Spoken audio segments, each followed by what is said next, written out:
বলিউড অভিনেত্রী মালাইকা অরোরা তার ব্যক্তিগত জীবনের জন্য প্রায়ই চর্চায় থাকেন। তবে আজ সকালে মালাইকার বাবা অনিল অরোরা বান্দা ফ্ল্যাট থেকে ঝাঁপ দিয়ে আত্মহত্যা করেন। জানা যায় অনিল অরোরা মার্চেন্ট নেভিতে কর্মরত ছিলেন।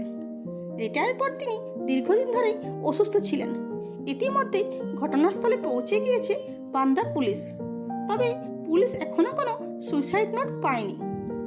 মালাইকার প্রাক্তন স্বামী সলমন খানের ভাই আরবাজ খানও ঘটনাস্থলে ইতিমধ্যে পৌঁছে গিয়েছেন। একটি ইন্টারভিউতে মালাইকা জানান যে মাত্র 11 বছর বয়সে তার বাবা অনিল অরোরা ও মা জয়েশ পলিকার্পের মধ্যে ডিভোর্স হয়ে যায়। এরপর মালাইকা ও তার বোন অমৃতা অরোরা তার মায়ের সাথে থাকতে শুরু করেন। ইতিমধ্যে পুলিশ পরিবারের লোকজনকে জিজ্ঞাসাবাদ শুরু করে দিয়েছে।